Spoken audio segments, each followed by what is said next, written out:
Hello, welcome back to the Off-Grid family. Today I've been given a gift by my wife, which is a smoker barbecue tower by Tower, and they're quite a well-known brand in the UK and various other places, and I'm quite excited by this one. I will give you a little bit of a foreshadowing.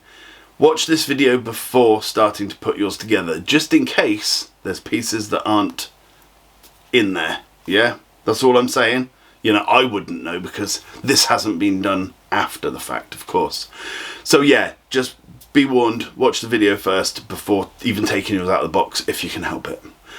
Anyway, before I get on, I'd just like to thank my Patreons. Thank you so much, guys. You are awesome. You've kept this channel going for so long, and I really appreciate every last one of you. If you'd like to join them and join our WhatsApp group, etc., all the links are in the description. Anyway, let's get on. Okay, so here it is. It's by Tower, and it's a 2-in-1 charcoal and smoker barbecue grill. Precision thermometer for temperature control, easy to clean ash collector tray, sturdy stay cool handles, and a heavy gauged powder coated steel body. This has a 5-year warranty, and it's basically a charcoal and smoker barbecue, so you've got both options. And it cost, when my beautiful wife saw this on the shelf, it was £140, but she got 50% off, which was awesome. Still more than I'd have spent on a present for myself, but you know what she'd like. She's going to buy me anything, she's lush.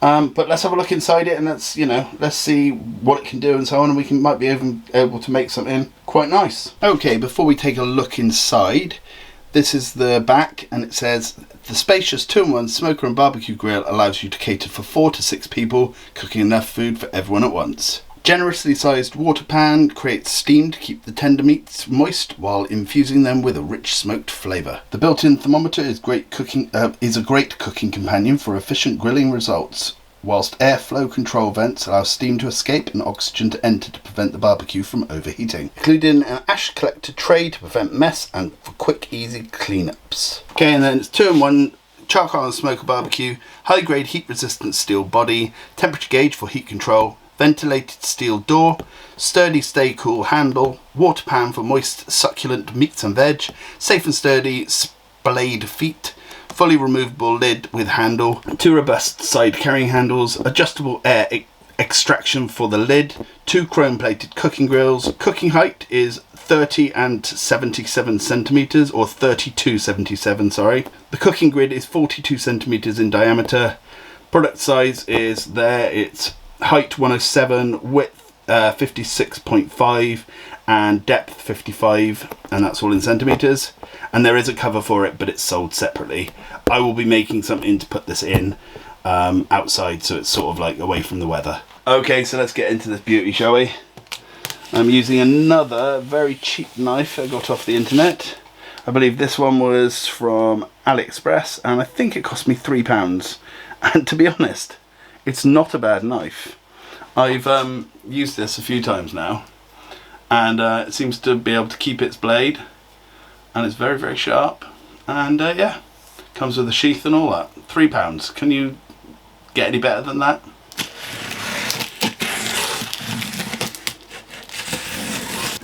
So under the flaps there is a thing about, their blurb about the actual company, and then how to join, and register with them. And they got Facebook and Instagram and all that other stuff, which is quite nice. I might link them in one of my videos and see if they can, make me go viral. Unlikely. Okay, well, one thing that's quite nice is it is well packed. We sometimes find stuff like this, they just, use just the corrugated cardboard and hope that's good enough. And there is quite an extensive manual, or it feels like it for what it is. Let's hope that it's not all badly written, but I'll have a look at that in just a sec. Let's have a look at all the pieces one by one.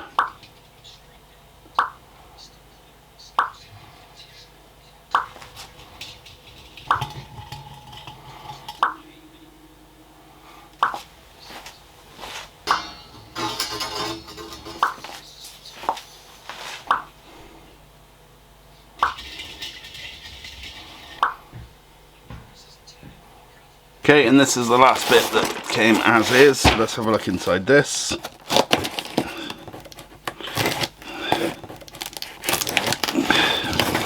completely missed that then. That was well done.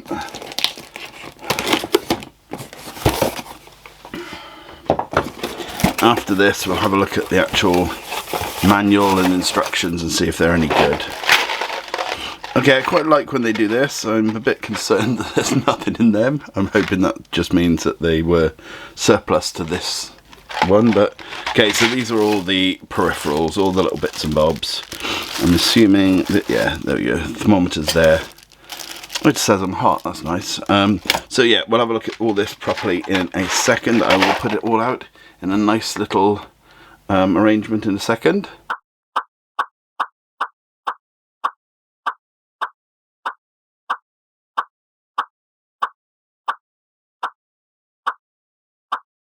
One thing I've noticed is, looks like these handles have gone mouldy. Can you see that? I can clean them up, but it's just a bit strange, isn't it? So the front page is all the blurb that they always show you. And then the next page is about, you know, how to cook without setting fire to your entire house. Don't do it inside, etc. Oh, and some more of that. Do I need 2 people to do this? Caution. Man plus man equals screw and... yeah, no, okay, we'll stop there. I think it's pretty straightforward. The exploded diagram is pretty well explained. I don't think you'd need much more than that if you're used to putting stuff together anyway, but obviously it will go into much greater detail.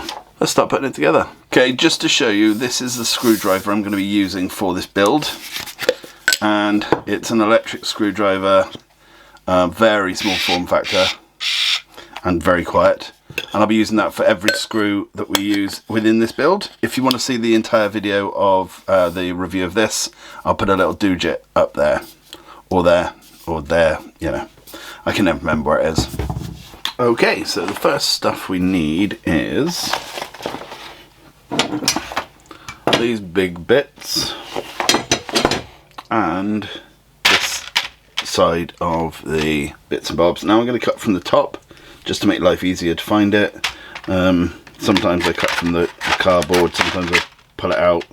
I'm just not there today, can't be bothered.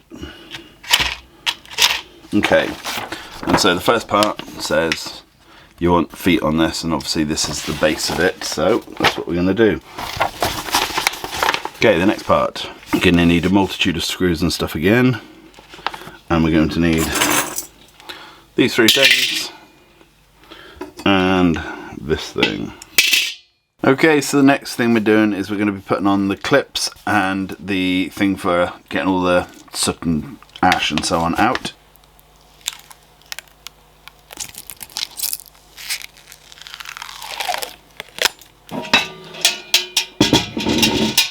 And that is here to allow the, I think it's probably to get the ash out, but it might be airflow as well. It probably is airflow as well, actually. Right, next we're on to the big thing, and I'm not going to show you the process of doing the major bit because I've got to do it up here on my table because I can't bend down properly anymore, and it would mean that the camera would have to be upstairs somewhere, you know, in the rafters. So before you start screwing anything to it, check the orientation on here.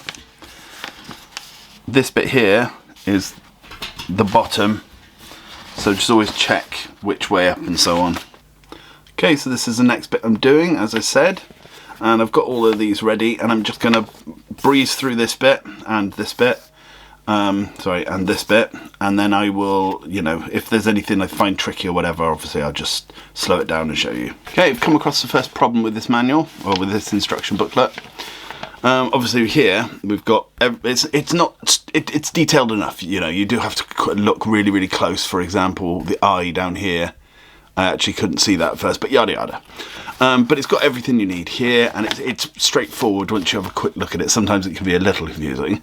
This one, it's got all the same information as this one, except with none of the information of what it is. Now obviously it's a door, and I can tell what that part is, but it doesn't tell me any of the other bits. So I'm hoping that when I find them, they'll all be together or something. But I'll keep you posted. Okay, I've just gone through everything again just to make sure, to see if I've missed anything or whatever, but there is definitely not that part there, which I have now contacted them about, so hopefully they get back to me and send it out to me. Otherwise I will have to make it, but not very good so far, sadly. Well, everything else is there, but what I mean is the fact that there's one piece missing, not great. Okay, next I'm going to work on the lid, but this is going to be very hard to sort of show you what I'm doing and so on, because of I'm going to have to put stuff in and then reach underneath and so on. I'll do my best to sort of show you. Who's that handsome guy there? You should subscribe to him, I'm sure. Anyway, so yeah, again, we've got all the bits and bobs we need. I'm just going to crack straight on with that. This is the next bit, and it looks very straightforward. Oh, that was anticlimactic. Sorry, guys. Okay, so the handle is put exactly the same as the other ones. You put the two waterproof, I nearly said, heat-proof gaskets on, and then through, and then you put the washers, then the nuts on. Okay, so this part goes on top of this part like this, and basically it'll just turn and it's a vent, yeah. But it sits into the recessed bit like that.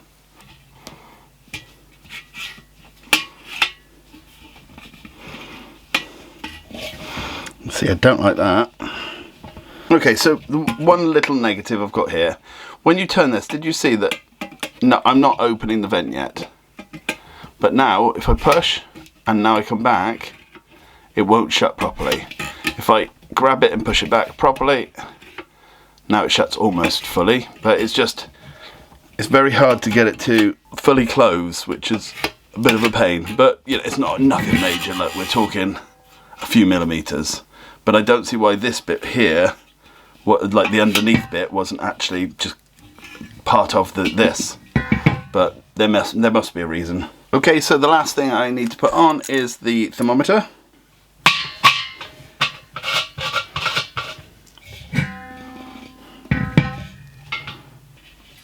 The bracket faces upwards and like this, so that it can not basically crush the actual thermometer. Okay, and now I've just got to wait for the other part before we can progress. Okay, so it's been 12 days since I contacted Tower to tell them that this piece is missing, and they have not got back to me. So I've had to make my own, and here's a little quick montage.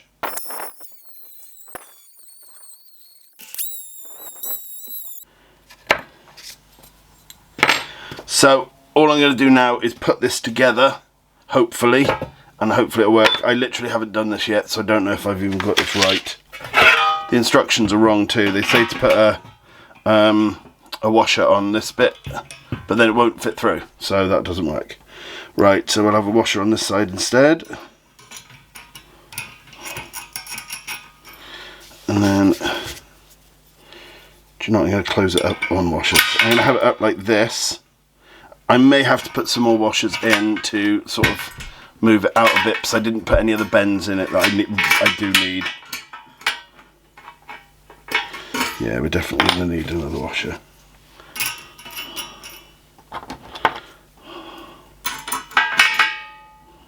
That's a bit better.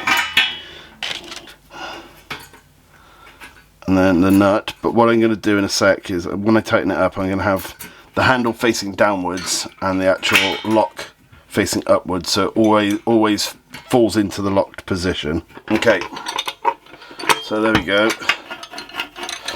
So we'll look if it'll actually lock it now. Okay, here's my first try, and if it doesn't fit, I'm going to have to leave the country and change my name.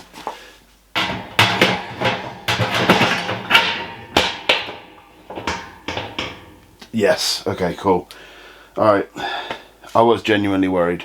Okay, so next I'm going to show you all the different parts in it, like the compartments as they stack, and then I will do another video when I get a chance to light it and cook some food in it. The reason I say that is it's absolutely pouring down. It has been for a couple of weeks. And I don't want to leave this video for months before it goes out. So yeah, let's have a look inside. Okay, so obviously the lid, and then you've got your top grill. Underneath that is your next layer, and that's where you can have your coals for that. And in this You then have all your bottom smoker bits and all that. So it's pretty extensive, it's pretty big. On the picture, I genuinely thought it was much, much smaller. And only when I got it out did I just quite see how big it was, you know. So size-wise, I'm pretty impressed, to be honest. And I'll have to save up for a bit of tomahawk, I think, for this one. You know, it's inaugural firing, maybe. I don't know, we'll see. Okay, so there you are. I will be trying it out soon, but I've got to wait for the weather to change. As you saw in the video, it's absolutely pouring down. It has been for days, and well, weeks and weeks, to be honest. So when there's the next nice weather, we'll have a nice barbecue. But you'll also have noticed that there was parts missing that I had to make. I emailed them, and it took them 12 days to respond. And that response was, can you send us a picture and explain the parts missing? I was like, that's what the first email contained. I got a message back 4 days after that saying, yes, I see. Oh, well, we don't stock any parts anyway. I apologise. Take it back to where you bought it. I was like, well, that's all well and good, but it's built now. And Tesco's don't often like getting things that have already been built. They get a bit poody about it. They will take them. But yeah, anyway. So I said, look, it's already been built. It won't fit in my car, which was a fib. I just couldn't be bothered to go through all that sort of thing. And she messaged me back saying, well, we don't stock parts. That's it. I said, is there any financial situation you could send me either money off another sort of one of your items, you know, send me a cover for it maybe, or could you send me just a voucher that I could then use to spend on the equipment I might need to have that piece built, rather than having to go to the effort of taking it all back, because I knew there weren't any more on the shelves, so it was take it back and get rid of it, you know. To which she said no, and that was it. I then messaged saying, is there anything else we can do about this? And I never got another message. So literally this was over a span of about a month and a half. So I was really upset by that kind of, it was almost like, well, tough, you know, there's nothing we can do about it, get over it. I can't imagine that there isn't somewhere that has the supplies I needed. Even if they just sent me a address or postcode or phone number or something to the people who make those sort of peripheral parts, and I could have messaged them saying, is it possible to just get this part? How much is it? You know, I got nothing. They weren't helpful at all, so I was very disappointed with that. But overall, the actual thing looks very good, and I quite like it. You know, it's a lot bigger than it looked in the picture, and it's a lot bigger than it looked in the box. So I am pretty happy with it overall. But you know, the proof's in the pudding, or the burgers. So as soon as I get a chance, I will do a bit of a quick recording of it in action, you know, just to show you guys it working. But anyway, before I go, I'd just like to thank my patrons again. Thank you guys, you are amazing. I really appreciate it. And again, if you want to join them, the links are in the description. Anyway, thanks for watching. I'll see you again soon. Bye for now.